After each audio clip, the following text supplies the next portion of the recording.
Hi, how are you? Welcome, welcome, welcome. Thank you all so much for coming. Oh, in light of these uncertain times, do you have an emergency fund in place? Yes? Are you still able to contribute to it? Awesome, that's wonderful. Yes, how about you? Yes, you. No, you haven't started one as yet? It's okay. Let's talk. Life has a way of opening our eyes to some things we've overlooked and didn't think was of immediate importance before, simply because we weren't faced with anything outside the norm, so to speak, that altered our lifestyle so suddenly and so persistently. The last year and a half have quickly changed our lives as we continue to experience this global crisis. Some have lost jobs. Others have had their work hours drastically reduced, resulting in a lower income. And with that, many are concerned about their personal finances and how they will be able to take care of themselves and their families. Some of us have seen the value of our investments fall sharply. For others, existing savings are depleting.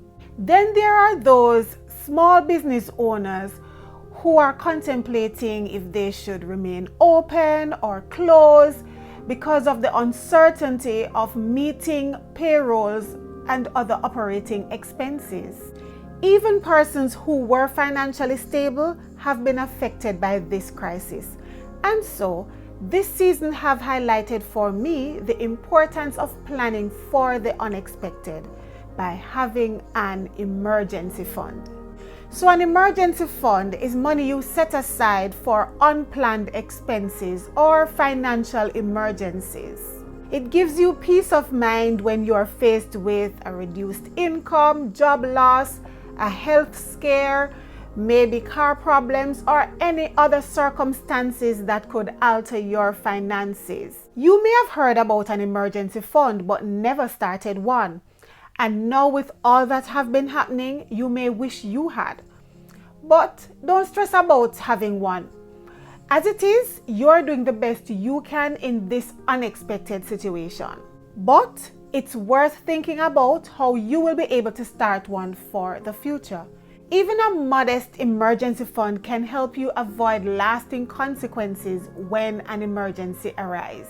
If your income has been so reduced that you wouldn't be able to put anything towards savings, that's totally understandable. Just think of ways that you may be able to cut back and put even a little bit in an emergency fund. So let me share with you how I personally reduce some of my spending in the supermarket. What I will do is not buy meat for a certain time, and instead of meat I will buy cabbage or spinach, or if I can get callaloo from someone here who plants it, then I use that. Or I even do ital stew, which is stew peas with no meat, and it's just as good for me. I just use my string bean and carrot and sweet peas, sweet corn, and season that up, and I'm good. I also do curried pumpkin. If you have never tried it, go ahead and try it. Trust me, it tastes really good. So those are some ways that I cut back on my supermarket expenses so I can put a little more money down for emergencies. Also, if you have some free time because your work hours have been reduced, you could look into some ways that you could earn some extra money. Again, times are tough right now and job opportunities might be slim, but don't lose hope. Stay positive.